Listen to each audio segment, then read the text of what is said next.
o que é que complica, vamos dizer, a decisão do juiz quando chega a hora de ele dizer qual vai ser a pena imposta a um condenado? De fato, eu gostaria de dizer que é a parte mais complicada da sentença. Ah, é? De qualquer juiz.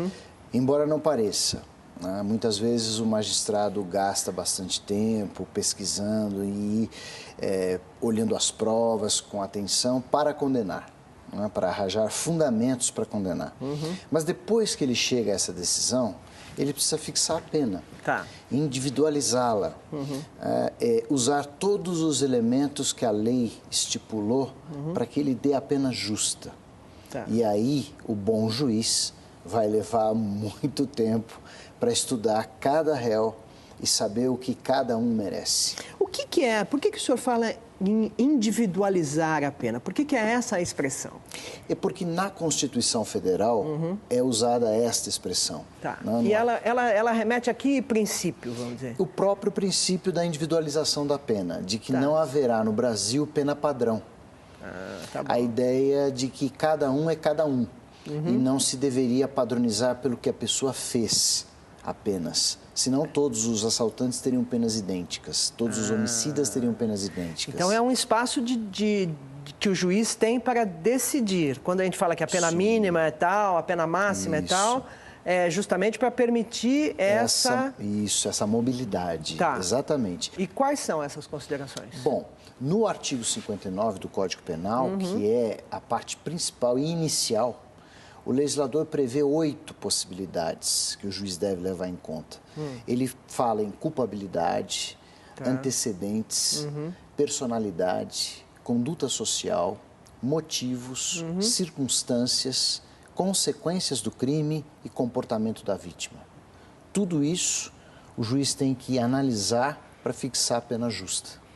Puxa, comportamento da vítima, como assim? Pois é, o comportamento da vítima é interessante porque os estudos de vitimologia mostram que muitas vítimas colaboram para o crime, contribuem e até provocam o crime. Em crimes, por exemplo, de paixão, crimes de homicídio, ciúme, esse tipo de coisa, muitas vezes é a vítima que vai provocando, e às vezes a pessoa mais calma do mundo perde a cabeça e comete o crime. O feminismo não deve gostar disso. Mas aqui também tem a vítima masculina, né? Tem. Também. Porque é verdade, né? É verdade, a situação num casamento pode... Sim, sem dúvida. Porque a perturbação mútua pode ser muito grande, né? Eu estou rindo, mas é... Mas é só para fixar a pena, isso que a gente precisa deixar claro. Não é para absolver ninguém. A gente leva em conta o que a vítima produz para dar a pena justa. Não que absolva. Tá bom. Personalidade, o senhor disse também. Olha, personalidade é um fator interessante, porque muitos magistrados ignoram a personalidade na hora de fixar a pena. Alguns ignoram porque não tem as provas nos autos de quem é a pessoa. E não tem porque não produziram. Então, chega na hora da sentença, tem dificuldade de saber quem é. Outros porque dizem que não é minha tarefa, magistrado não é psicólogo, não é psiquiatra, eu não sou obrigado a analisar a personalidade. Mas é porque o legislador... porque a lei diz que é. Quer. E quer insistentemente.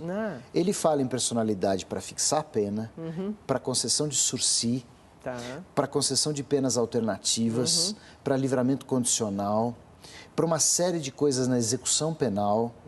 Tá bom. Então é um assunto... É um assunto recorrente, várias e várias vezes. E a personalidade é a única coisa que efetivamente distingue um ser humano do outro.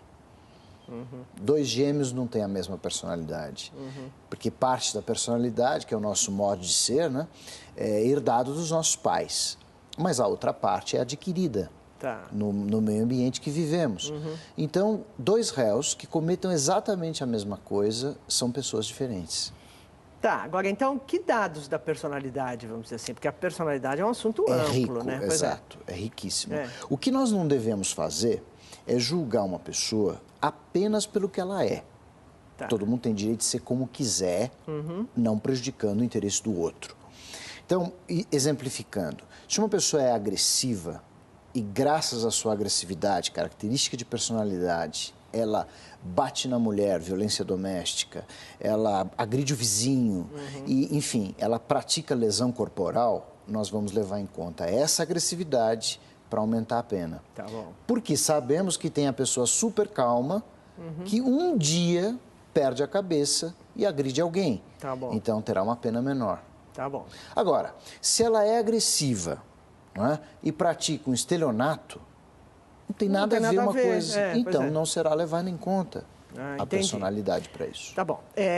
O terceiro item que você chamaria atenção. Então, nós falamos de comportamento da vítima, da sua lista de 8, né? Da lista de 8. Personalidade. Conduta social. Conduta social. Como é isso? Qual é a diferença entre conduta social e personalidade? A diferença é, a personalidade é como a pessoa é. Tá. E a conduta social é o papel que ela representa na sociedade. Quer dizer, como ela é como pai, como marido, como profissional. Tá, o lugar que ela ocupa. O lugar que ela ocupa, o exemplo que ela dá para terceiros, não é? Tá. Na escola, no trabalho, enfim, é um professor, é um médico, como ele é no hospital, a imagem que ele tem de uma pessoa boa, respeitada ou não. Não é? É muito importante, porque, na verdade, há pessoas que têm uma péssima conduta social e que não viraram ainda crimes. Entendi. Mas todo mundo sabe, por exemplo, que o fulano bate na mulher, mas ela não deu queixa. Então, não se transformou num caso policial. Mas os vizinhos sabem, os parentes sabem. E um belo dia ele efetivamente vai parar na polícia. Tá. Porque bateu nela. Então, essas narrativas de como ele já era antes do delito também ajudam o juiz a mensurar a pena. Tá. Quarta coisa. Então, nós temos também antecedentes. Os antecedentes são puramente vida pregressa criminal. É objetivo. É objetivo. Ele tem ou não tem condenações anteriores. Tá. Aí temos circunstâncias. As circunstâncias são genéricas. Tá. É o resíduo. Podemos colocar aí qualquer coisa que chame a atenção. Por exemplo? Por exemplo, um indivíduo está em fuga da polícia, procurado pela polícia e torna a cometer crime. Então, é uma coisa que se leva em consideração, não é? Tá. Não existe nenhuma previsão específica, Tá bom. mas nós poderíamos colocar aí como algo ousado da parte dele. Quer dizer, não bastasse estar sendo procurado, ainda continua a cometer crimes. Seria um exemplo. Tá, então essa é a quinta ou é a sexta? Nós estamos falando Acho que é a quinta. Né? Aí depois nós temos consequências do crime. Tá bom. Essas têm que ser alguma coisa além do próprio crime. Quer dizer, não posso dizer, fulano furtou, a vítima ficou sem a coisa. Lógico, isso é evidente. Isso faz parte lá do tipo penal. Faz parte do crime em si. Né? Mas nós temos que ver consequências que vão além. Eu tenho visto, até na minha atividade jurisdicional, roubos em que o assaltante tortura psicologicamente a vítima, de uma maneira exagerada, sádica mesmo.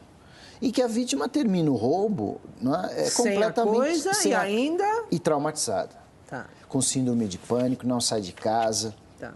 E eu tive um caso concreto assim que nós, na Câmara, no Tribunal, aumentamos a pena por causa da consequência do crime. A vítima não saía mais de casa, estava em tratamento psicológico, tamanha a agressividade do assaltante. Tá.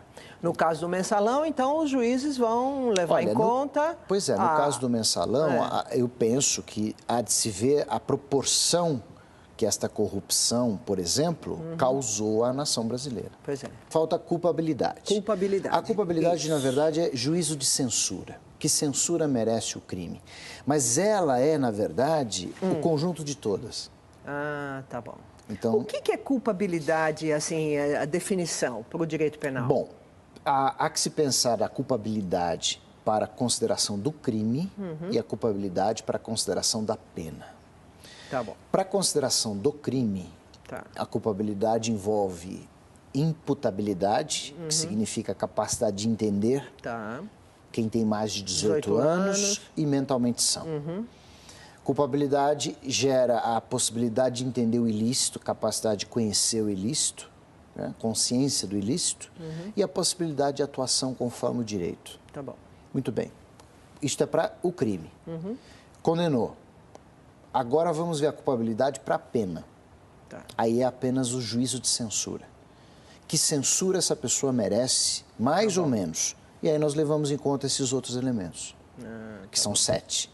Tá. Por exemplo, se os 7 forem positivos, a culpabilidade mínima. vai ser mínima. Pena mínima. Se a culpabilidade for máxima, porque os 7 elementos são negativos, culpabilidade máxima, o juiz deveria partir da pena máxima. Por isso essa faixa. Então, por exemplo, corrupção. Tem uma pena de 2 a 12 anos. Tá bom. Culpabilidade máxima parte de 12. Tá bom. Então, Parte de 12 quer dizer o quê? Parte porque de 12 mais porque... de 12 não vai ser. Parte de 12 porque nós temos ainda 2 outras fases. Ah, tá bom. Que são? Que são colocar as agravantes e as atenuantes. São circunstâncias expressamente previstas na lei que agravam o crime ou que abrandam a pena. E ainda vai para a terceira fase, com causas de aumento e causas de diminuição. Também são circunstâncias previstas em lei. Por exemplo? Então, por exemplo... Vamos primeiro dar um exemplo de agravante e atenuante. Agravante e atenuante. Agravante, reincidência. Tá. Tornar... Isso está expresso no Código Penal. No Código Penal, expresso. Tá. Então não é, vamos dizer, a discricionariedade do juiz é menor. É menor, na primeira fase é maior. Tá. Exatamente. Quer dizer, o juiz tem mais espaço para decidir na primeira fase. Perfeito. Com aqueles 8... Que são vagos. Exato. Exato. E agora, nessa segunda fase, agravante e atenuante, depois que ele formou um juízo em relação a isso, perfeito. Então vai para essa segunda fase que as agravantes e atenuantes também estão nomeadas. Estão nomeadas. Então, reincidência é agravante. Atenuante. Atenuante, confissão espontânea. Ah, tá bom. Então, confessou, atenuante. Tá bom. É reincidente, agravante. É bem claro, não há margem a muita interpretação. Tá bom. E o último? O último? Não, causas de aumento e diminuição, alguns crimes têm, outros não. Por exemplo, no homicídio, matar menor de 14 anos aumenta 1/3 a pena. Tá bom. Mesmo que esteja na pena máxima... Mesmo que esteja na pena máxima, sobe. Estoura o máximo. Quer dizer, o juiz pode, então causas de aumento pegando e diminuição. O artigo 121, né, que pelo menos era o 121. É, o 121. Homicídio, né? Então, o fato do mínimo ser 6 e a máxima ser 20 não quer dizer que todo condenado por homicídio vai estar entre 6 e 20. Não. Se houver causa de diminuição e causa de aumento, pode romper. Tá bom. O máximo ou o mínimo. Tá bom. Então, vamos de novo. Causa de aumento... Por exemplo, matar menor de 14, sobe 1/3. Tá bom. Causa de diminuição. Causa de diminuição, praticar o crime por violenta emoção. Tá bom. Desce 1/3. Tá. Tá bom. E pode descer abaixo do mínimo. Então, o magistrado tem todo esse universo. E tem mais, e tem o que vai acontecer, obviamente, no mensalão, que é o concurso de crimes. Pois é, isso que eu ia chegar aí. Não também. é? Quanto mais crime praticar, os juízes têm que ver se houve concurso material, leia-se, somam-se as penas, simplesmente, ou se houve um crime continuado. Ou seja, pela proximidade, modo de atuação, são tão idênticos, são tão iguais, que o juiz unifica tudo, dá uma pena só com outro aumento, que eu acho deve ser a tendência no caso do mensalão. Mas qual é a diferença? Vamos explicitar melhor. O que é o concurso material, então? Olha, o concurso material, a ideia é a seguinte: o sujeito pratica uma ação, um resultado, um crime. Ponto. Hoje, um roubo. Aí amanhã ele pratica outro roubo. Na semana que vem, outro roubo. Isso é crime continuado, não é? Não. Então, por enquanto, nós estamos falando de um concurso material. Por quê? Porque não se averigou. Não tem ligação entre o primeiro, o segundo e o terceiro. Vai se ver justamente isso, se há ligação entre o primeiro, o segundo e o terceiro. Se o juiz perceber que há, mesmo bairro, mesma rua, mesmo modo de execução, enfim, se ele perceber que há essa ligação... Mas se é a mesma pessoa, possivelmente haverá essa ligação. Não necessariamente. Às vezes o indivíduo não tem a menor, ele pratica um aqui em São Paulo, depois ele pratica um em Campinas, depois outro no Rio de Janeiro, não tem a menor ligação. Então ele vai ser condenado 3 vezes por roubo, vezes digamos. por roubo, totalmente distintos, somam-se as penas. Por exemplo, 5, 5, 5, 15 anos. Por isso é que muitas vezes, embora a pena máxima se diz, né, que um brasileiro possa cumprir seja de 30 anos, muitas vezes a pena dada pelo juiz é muito maior, não é isso? A pena é muito maior. exato. Pode chegar a 300 anos, embora ele vá cumprir só 30. E qual seria a diferença, então, nesse caso do roubo aí, que seria continuado? Entendido como crime continuado? Porque, então, havendo essa proximidade, mesmo local, mesmo circunstância de tempo, modo de execução, enfim, um roubo muito parecido com o outro, muito sequencial. Tá bom. Um hoje, um amanhã, uma semana que vem. Então, a lei dá um benefício para o réu, não é, de se unificar. Por que a lei beneficia esse réu? Na verdade, isso vem do século XVI. Quando o juiz, ao chegar no terceiro furto praticado pelo agente, era obrigado a decretar a morte. É comum, Meritíssimo, que haja apelação a respeito da pena? Sim, Tá. sim, é comum. Tá, e que argumentos, qual é o debate que existe no marco? Que argumentos a defesa apresenta? Olha, muitas vezes é mostrar para o tribunal que o juiz não analisou bem essas circunstâncias todas. Tá. Ou que o juiz inventou, porque tem isso. O juiz não tem prova da personalidade e chuta. Entendi. Não tem prova da conduta social e coloca qualquer coisa. Então, está errado. Aí bom. a defesa recorre, né? E o tribunal corrige. Tá. O senhor falou mais de uma vez nessa situação em que o juiz não tem elementos. Certo. Isso é comum? Isso é uma falha do sistema? Eu gostaria que o senhor ajudasse a gente a entender. Olha, eu estudo esta questão já há bastante tempo. Tá. E eu realmente detecto falha, e não digo do sistema, falha dos operadores do sistema. Tá bom. Porque, na verdade, o que a gente observa hoje é que o órgão da acusação se preocupa, ao longo da instrução, provar o fato. Tá. Ele não se preocupa em provar quem praticou o fato, quem é o réu. É boa pessoa, é má pessoa, ele se subtrai a isso. O juiz, por sua vez, se acomoda e também não faz prova de quem é o réu, quem não é, etc. Não procura saber. O juiz pode fazer isso na fase judicial. Judicial, ouvido das testemunhas, do próprio réu, né? Procurar saber. Ninguém sabe, ninguém quer saber. É, às vezes, uma questão até de comodismo. Né? Depois, chega na hora da sentença, em que esses elementos são importantes, não há provas nos autos. Então, a falha é de quem produziu a prova, não do sistema. O sistema já diz para o juiz, olha, você vai precisar saber, na hora da sentença, personalidade do réu, conduta social, está escrito na lei. Né? E muitas vezes o juiz passa batido.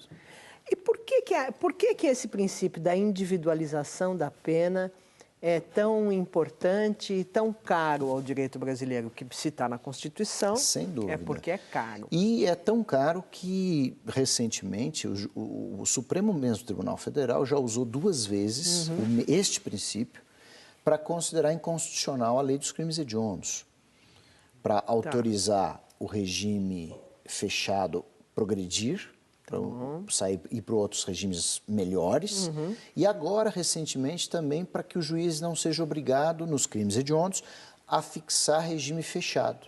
Pode fixar outros regimes.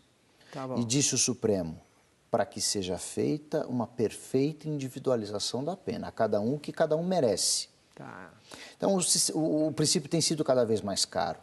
E ele é caro, a meu ver, porque é o que nos distingue. Nós não podemos padronizar as pessoas. Tá bem. É uma questão de justiça. Uns aos outros. Imagine assim, 2 indivíduos assaltam, fazem exatamente a mesma coisa, roubam exatamente a mesma coisa. Um é primário, sem antecedentes, foi levado para o roubo por um desatino, um momento de necessidade. O outro, reincidente, vários antecedentes, péssimo pai, péssimo... Enfim. Tá bom. Ora, vamos mensurar essa pena. Por que os dois deverão ter a pena igual, idêntica? Não há justiça nisso. Por isso que o nosso sistema é todo calcado nisso. Tá bom. Então vamos falar um pouco agora da progressão da pena. Pois não. Tem sido muito repetido que acima dos 8 anos, uma pena maior que 8 anos, implica cumprimento de 1/6 dela em regime fechado. Isso é verdade? Mas isso não é contra a individualização da pena? Pois é.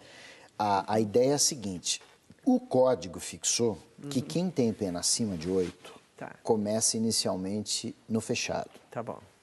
Nós podemos questionar isso agora, porque se o Supremo disse que todo mundo deve começar de acordo com suas características pessoais, essa também é uma questão a ser levada em conta. Mas até hoje ninguém tocou nesse assunto. Tá bom. Muito obrigado pela entrevista. Ora, obrigado eu.